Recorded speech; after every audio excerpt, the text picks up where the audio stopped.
नमस्कार, स्वागत है आपका। आप देख रहे हैं चर्चा में कौन है। आपके साथ मैं हूं शबाब।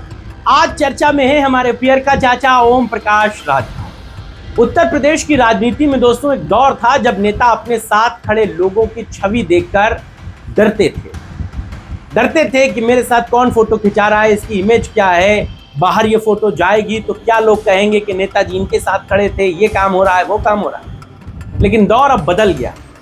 अब नेताओं को डर नहीं लगता। नेताओं को सिर्फ सत्ता चाहिए, हुक और क्रुक। और सत्ता की इसी भूख ने ओम प्रकाश राजभर को भी उसी मोड़ पर लाकर खड़ा कर दिया है जहां पर सवाल सिर्फ उनकी राजनीति पर नहीं बल्कि उनकी नीयत पर भी उठने लगे। क्योंकि जिस शख्स को कभी यूपी पुलिस तलाश रही थी, आज उसी को राजभर मंच पर बुलाकर गले में पार्टी का पीला गमछा पहनाते नजर आए। सवाल पहला यही है कि आखिर राजभर की इतनी मजबूरी क्या है। सवाल यह है कि क्या सुभाषपा में अब कार्यकर्ताओं की कमी हो गई है?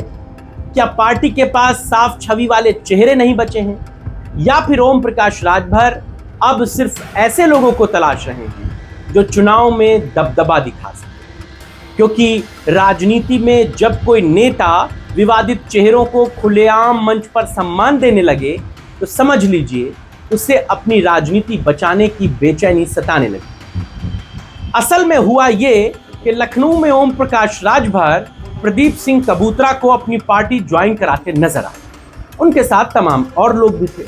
आप कहेंगे नेताओं के साथ पार्टी ज्वाइन करना कोई नई बात, कोई बड़ी बात तो है नहीं।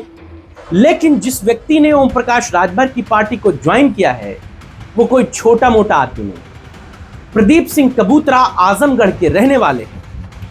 अजीत सिंह हत्याकांड की जांच के दौरान प्रदीप सिंह का नाम सुर्खियों में आया था। आरोप लगे थे कि शूटरों को शरण देने, उनको मदद पहुंचाने, उनका इलाज करवाने का काम प्रदीप सिंह ने किया था।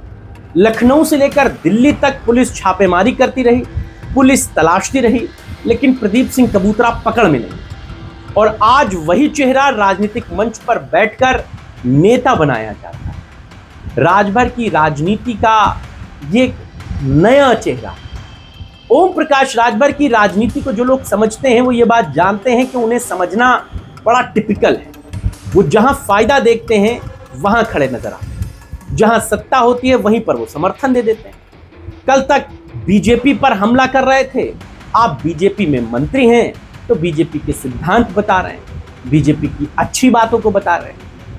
और ऐसा लगता है कि राजभर की राजनीति कोई विचारधारा की राजनीति नहीं बल्कि सत्ता की भूख से जुड़ा हुआ उनका एक राजनीतिक चक्र है।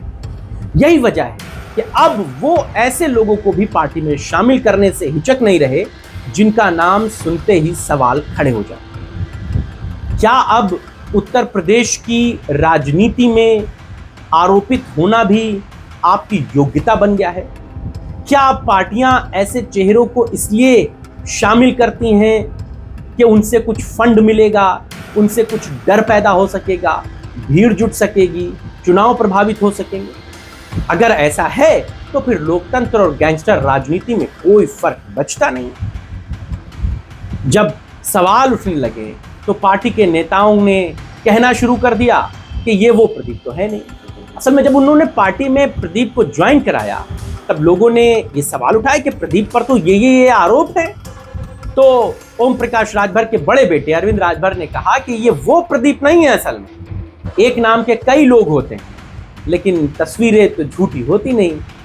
मंच पर खड़े ये वही प्रदीप थे जो वो प्रदीप थे जिनके ऊपर आरोप लगे थे। अगर इनका कोई संबंध नहीं है तो मंच पर शामिल कराने की जल्दबाजी क्यों थी? और अगर सब सही है तो सवाल उठते ही सफाइयां क्यों आने लगी, क्यों क्लैरिफिकेशन दिए जाने लगे? उत्तर प्रदेश की राजनीति का सबसे कड़वा सच यही है दोस्तों, यहां अपराध से दूरी दिखाने वाले नेता भी वक्त आने पर उसी साए में, उसी छांव में खड़े नजर आते हैं। और जब ओम प्रकाश राजभर पर सवाल उठने लगे तो फिर वो क्लैरिफिकेशन देने लगे। सवाल ओम प्रकाश राजभर की राजनीति पर इसलिए भी उठ रहा है कि वो पॉलिटिकली क्या मैसेज दे रहे हैं, क्या साबित करना चाहते हैं कि सत्ता के लिए वो कुछ भी करने को आतुर हैं, आमादा हैं। आप प्रदीप सिंह के ओम प्रकाश राजभर की पार्टी के ज्वाइन करने को लेकर क्या सोचते हैं? अपराधियों को इस तरह संरक्षण राजनीतिक तौर पर मिलना क्या संदेश दे? और क्या वो पुलिस जो इन्हें ढूंढ नहीं पा रही थी, अब जब वो मंच पर हैं तो क्या उन्हें वो ढूंढ पाई? इस पर भी आपके राय और विचारों का इंतजार है। फिलहाल अभी के लिए बस इतना। नमस्कार।